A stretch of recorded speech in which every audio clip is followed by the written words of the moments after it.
নামটা হচ্ছে আদালত, ইনসাফ, সুবিচার, ন্যায় বিচার। এটা আমরা চাই কি চাই না? বিশ্বনবী ন্যায় বিচার, ন্যায় পরায়ণতা, সুশাসন প্রতিষ্ঠিত করেন কি করেন নাই?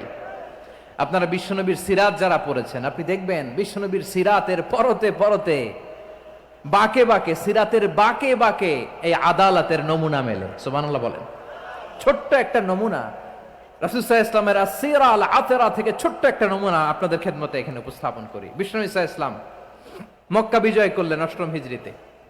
মক্কা বিজয় শেষে তিনি কয়েক সপ্তাহ মক্কাতে অবস্থান করলেন। ইন দ্য মিন টাইম মক্কার একটা ভেরি প্রেস্টিজিয়াস এন্ড ডিগনিফাইড ফ্যামিলির নারী চুরিতে ধরা পড়ল। কিসে ধরা পড়ল? সবাই বলেন কিসে?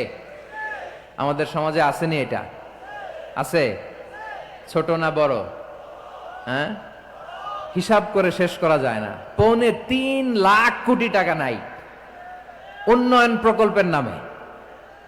উন্নয়ন প্রকল্পের নামে ৩.৫ লাখ কোটি টাকা নাই। ৩.৫ লাখ কোটি টাকা লিখতে পারবেন আপনি?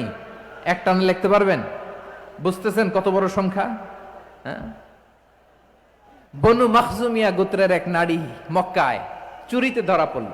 বলেন তো চুরি করলে বিধান কি? কি কাটতে হবে? চুরির বিধান হলো হাত কেটে দাও, তাও সেটা গোপনে নয়, প্রকাশ্যে জনসম্মুখে হাত কেটে দাও। বনু মাখজুমিয়া গোত্রের নারী যখন চুরিতে ধরা পড়লো, সাহাবারা চিন্তায় পড়ে গেলেন।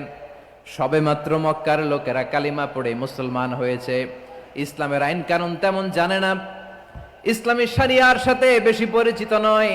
এখন যদি বিশ্বনবী চুরির যেই বিধান এটা যদি কায়েম করে হাত যদি কেটে দেয়, না জানি মক্কার লোকেরা আবার বিগড়ে যায়, না জানি মক্কার লোকেরা আবার মুরতাদ হয়ে যায়, না জানি মক্কার লোকেরা ইসলাম থেকে দূরে সরে যায়। চলো চলো, সাহাবীরা মিলে পরামর্শ করলেন, চলো বিশ্বনবীর কাছে যে বলি, ও নবী, শুধু কেবলমাত্র একমাত্র এই নারীর জন্য চুরির হাত কাটার বিধানটা আপনি একটু থামিয়ে দেন। চুরির হাত কাটার যে বিধান এইখানে একটু রহিত করে দেন, বাকিগুলা কইরেন মদিনাতে যে চলবে, কিন্তু মক্কায় এবারের জন্য মাফ করে দেন। কিন্তু কে বলবে? এই যে পরামর্শ, সাজেশন, এটা কে দিবে বিশ্বনবীর কাছে? সাহাবারা চিন্তায় পড়ে গেলেন। আল্লাহর নবীর সামনে দাঁড়িয়ে আল্লাহর দেয়া হুদুদ, আল্লাহর দেয়া বিধান থামিয়ে দেওয়া, মাফ করে দেওয়া, এই কথা বিশ্বনবীর সামনে বলার সাহস তো কেউ রাখে না। কেউ কেউ বলল, বিশ্বনবীর পালক পুত্র যায়েদ বিন হারেসার সন্তান উসামারে বিশ্বনবী নাতির মতো আদর করে, বড্ড বেশি ভালোবাসে উসামারে। এজন্য সাহাবারা উসামাকে বলতো হিব্বু রাসূলিল্লাহ, বিশ্বনবীর ভালোবাসা। কি বলতো? সাহাবীরা বললেন, বিশ্বনবীর ভালোবাসা হিব্বু রাসূলিল্লাহ, উসামারে পাঠাও। উসামারে বিশ্বনবী নাতির মতো স্নেহ করে, মায়া করে, ভালোবাসে। আমরা পারবো না, উসামা পারবে।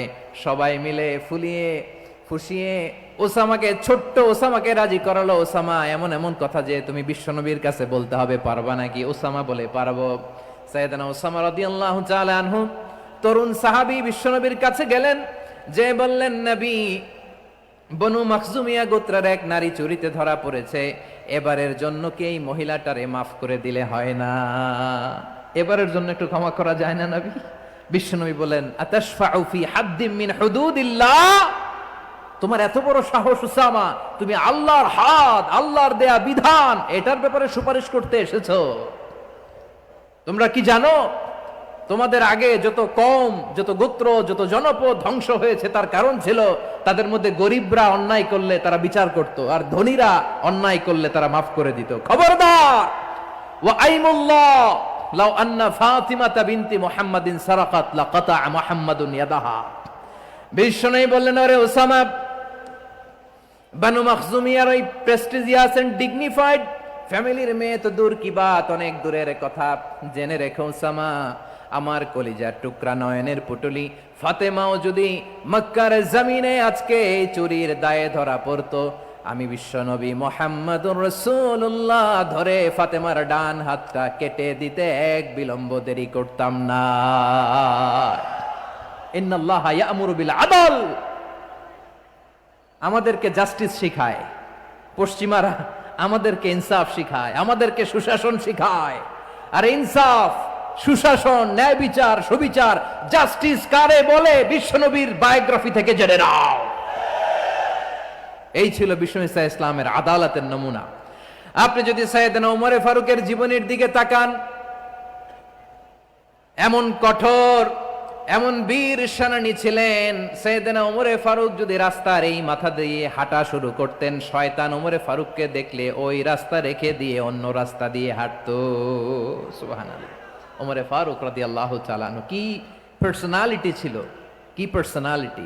আমাদের এলাকায় ছোট বাচ্চারা রাতে ভাত খেতে চায় না, আমার মেয়েটাও খেতে চায় না। এই এটা দিব, ওইটা দিব, আজকে মাহফিলে আসার সময় বলে দিছে লিস্ট করে এটা এটা আনতে হবে। তো ছোট্ট বাচ্চাদের অনেক বায়না থাকে, ওরা রাতে খেতে চায় না। তো মায়েরা বিভিন্ন ভয় দেখায়, এই বাঘ আসবে, বাঘ আসবে খাও, এই ভূত আসবে, ভূত আসবে খাও। আপনারা কি বলেন চট্টগ্রামে? কি আসবে? হ্যাঁ, ভূত, ভূত, ভূত আসবে, বাঘ আসবে, খাও খাও খাও, তাড়াতাড়ি খাও। তো বাচ্চারা এগুলো শুনে ভয়ে খেতে শুরু করে। মদিনার জমিনেও একই ঘটনা ঘটতো। মদিনার ছোট্ট ছোট্ট সোনামণিরা খেতে চাইতো না। তো মায়েরা বলতো, হা হুয়া ইয়াতি উমর, হা হুয়া ইয়াতি উমর, ওই যে উমর আসতেছে, উমর। ওমরে ফারুকের কথা শুনলেই বাচ্চারা একেবারে ঠান্ডা। সুবহানাল্লাহ পড়বেন না? প্রভু তুমি বলেছ রাসূল দেবে না, বলনি দেবে না ওমর, বলনি দেবে না হামজা তারিক, খালিদ বিজয় সমর।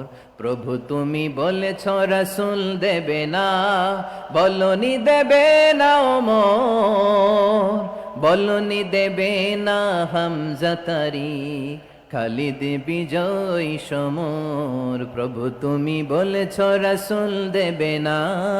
আল্লাহু আকবার। ওমরে ফারুক রাদিয়াল্লাহু তাআলা আনহু, ওনার কথা শুনলে গায়ের মধ্যে গুজবাম হয়, গায়ের পশমগুলো দাঁড়িয়ে যায়। সুবহানাল্লাহ বলেন।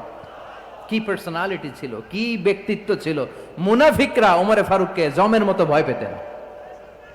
শয়তান, খুদ শয়তান এই রাস্তা দিয়ে আসলে শয়তান অন্য রাস্তা দিয়ে হাঁটতো। ওমরে ফারুক রাদিয়াল্লাহু তাআলা আনহুর জীবনে যদি দেখেন, তাহলে সেখানে আপনি আদালতের, ইনসাফের, সুশাসনের, জাস্টিসের নমুনা দেখতে পাবেন। কয়টা শুনবেন? সাইয়েদনা ওমরে ফারুকের রাদিয়াল্লাহু তাআলা আনহুর সন্তান আব্দুর রহমান মিশরে মদ খেয়ে মদ্যপ অবস্থায় ধরা পড়েছে। মদ খাওয়ার কারণে, মদ যদি কেউ পান করে আর যদি প্রমাণিত হয়, তার বিচার হলো 80 বেত। আওয়াজ করে বলেন কয় বেত? বাংলাদেশেও তো এই আইন আছে নাকি? বাংলাদেশে আছে? হ্যাঁ, মদ খাইলে 80 বেত, এই আইন বাংলাদেশে চালু হোক। আমরা চাই কি চাই না? চাই সবাই। এজন্যই তো ইসলাম ভাল লাগে না। ইসলামকে ভাল লাগে না। ইসলামকে আউট করে রাখতে পারলেই তো এরকম বড় বড় বোতল খাওয়া যায়। একেবারে সহজ, পানির মতো সহজ, হিসাব একেবারে সহজ। ওমরে ফারুক রাদিয়াল্লাহু তাআলা আনহুর ছেলে ভুল করে মদ পান করে ফেলেছিলেন। আব্দুর রহমান, ঘটনা ঘটেছে মিশরে। মিশরের গভর্নর তখন আমর ইবনুল আস রাদিয়াল্লাহু তাআলা আনহু। আব্দুর রহমানের ভাই যে গভর্নরকে বলল, গভর্নর যদি একটু দয়া করেন, খলিফার ছেলে আমার ভাই আব্দুর রহমান মদ্যপ অবস্থায় ধরা পড়েছে, জনসম্মুখে যদি আপনি বেত্রাঘাত করেন আমাদের প্রেস্টিজ থাকে না, যদি 80 বেত আপনি মারেন আমার কোনো কথা নাই, কিন্তু ঘরের ভেতরে মারেন। আব্দুর রহমানের ভাইয়ের সুপারিশ শুনে সাইয়েদনা আমর ইবনুল আস রাদিয়াল্লাহু তাআলা আনহু রাজি হয়ে গেলেন। ঘরের ভেতরে লোকচক্ষুর আড়ালে 80 বেত তিনি মানলেন। কিন্তু ঘটনাক্রমে এই কথা লুকিয়ে লুকিয়ে ঘরের ভেতরে 80 বেত মারার কথা সাইয়েদনা ওমর ফারুক মদিনা থেকে জানতে পারলেন। মদিনা থেকে তিনি ফরমান জারি করলেন, এই বিচার যেমনটি আমর ইবনুল আস আদায় করেছে, এটা প্রকৃতপক্ষে আদায় হয় নাই। আসো সবাই মদিনায় আসো, আমর ইবনুল আস মদিনায় আসো, আব্দুর রহমানও আসো, সবাই আসো, জনসম্মুখে এই বিচার কার্যকর করতে হবে। সাইয়েদনা ওমর ফারুক মসজিদে নববীর পিলারের মধ্যে নিজের ছেলেকে বাঁধলেন, আবার জনসম্মুখে 80টা বেত তার গায়ের মধ্যে মারলেন। মাজমুয়ে ফাতাওয়া ইবনে তাইমিয়া রাহিমাহুল্লাহ উনি এটা নকল করেছেন। এটা সবচেয়ে বিশুদ্ধ মত। আরো অনেক মত আছে, মারা গেছে কবরের উপর, ওগুলো বাদই দিলাম। কেমন খলিফা ছিলেন, কেমন খলিফা। পশ্চিমারা তোমরা জাস্টিস আমাদেরকে শেখাও, ইনসাফ কারে বলে সুশাসন আমাদেরকে তোমরা শিখাও। ওমরে ফারুক রাদিয়াল্লাহু তাআলা আনহু ওইটাকে, ওই বিচারকে তিনি ধর্তব্য মনে করেন নাই। মদিনাতে এনে আবার জনসম্মুখে আবার 80 বেত মেরেছেন। মিশরে ওমরে ফারুক রাদিয়াল্লাহু তাআলা আনহু আমর ইবনুল আসকে গভর্নর করে পাঠালেন। সেখানে আমর ইবনুল আসের ছেলে একটা প্রতিযোগিতায় রানার আপ হয়েছে। এক মিশরি সেখানে চ্যাম্পিয়ন হয়েছে। রানার আপ বুঝতে পেরেছেন তো? রানার আপ সেকেন্ড হয়েছে, এক মিশরি হয়েছে চ্যাম্পিয়ন প্রথম।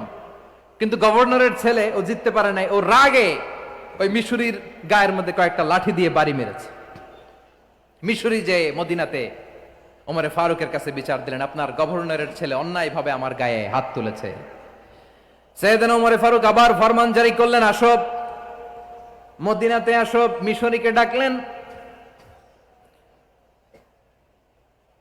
ওই মিশরের গভর্নর আমর ইবনুল আস রাদিয়াল্লাহু তাআলা আনহুকে ডাকলেন, তার ছেলেকেও ডাকলেন। সবাই বসে রইল।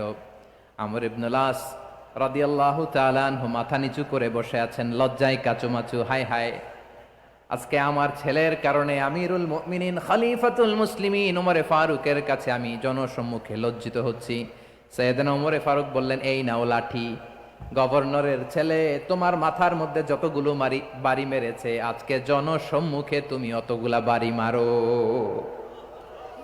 মিশরি বলে, থাক, আপনি যে ডেকে আনছেন সবার সামনে এটা বলছেন, এতেই আমি খুশি। আল্লাহু আকবার। আপনার মহানুভবতা দেখে আমি খুশি, আর অপমানের দরকার নাই। ওমরে ফারুক বলে, না, খবরদার, এই কথা মিশরি তুমি বলো না, মারো, যতগুলা বাড়ি মেরেছে মারো। বাধ্য হয়ে মিশরি আমর ইবনুল আসের সামনে ওনার কলিজার টুকরা সন্তানের মাথার মধ্যে বাড়ি মারতে আরম্ভ করলেন। ঠিক যতগুলা বাড়ি গভর্নরের ছেলে আমর ইবনুল আসের ছেলে মিশরির গায়ে মেরেছিল, মাথায় মেরেছিল, মিশরি গুনে গুনে ততটা মারলেন।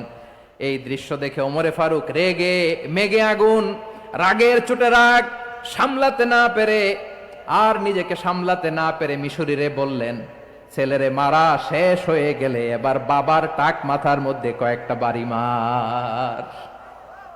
রাগের চোটে, আউট অফ অ্যাঙ্গার, রাগের চোটে, যে আমার পাঠানো গভর্নর আমর ইবনুল আস তার ছেলেকে কেন আদব তারবিয়া কেন শিক্ষা দিতে পারে না। ছেলেরে মারা হইলে এবার আমর ইবনুল আসের মাথার মধ্যে দুইটা মারো। এটা রাগে বলেছেন, এটা শাস্তি হিসেবে না। সুবহানাল্লাহ পড়ে।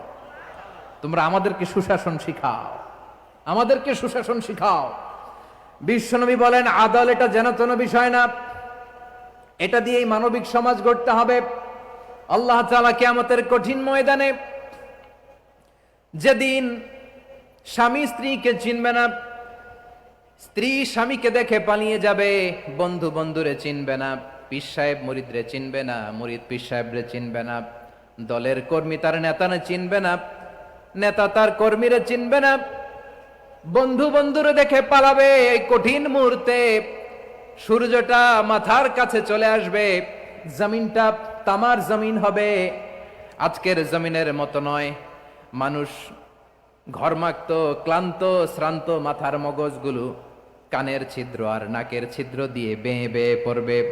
বিশ্বনবী ফরমান, কিয়ামতের ওই কঠিন ময়দানে 7 শ্রেণীর ব্যক্তিকে রব্বুল আলামিন তার আরশের নিচে ছায়া দিবেন। তার মধ্যে প্রথম শ্রেণীর ব্যক্তি হলো ইমামুন আদিল। ইমামুন আদিল, ন্যায়পরায়ণ শাসক, যে ইনসাফের সাথে বিচার করে, যে জাস্টিস সমাজে সার্ভ করে, যে সুশাসন নিশ্চিত করে, ওই ইমামুন আদিল। আদিল শব্দটা বুঝছেন না? ইন্নাল্লাহা ইয়া'মুরু বিল আদল, পাইছেন? আদিল। 7 শ্রেণীর ব্যক্তিকে আল্লাহ তাআলা সুশীতল আরশের নিচে ছায়া দিবেন, যেদিন তার দেয়া ছায়া ছাড়া কোনো ছায়া থাকবে না। এর প্রথম হচ্ছে ইমামুন আদিল, ন্যায়পরায়ণ শাসক। চিল্লায় বলেন সুবহানাল্লাহ। আবার বিশ্বনবী বললেন, ইন্নাল মুকসিতিনা ইনদাল্লাহি আলা মানাবিরা মিন নূর আন ইয়ামিনির রহমান। কিয়ামতের দিন যারা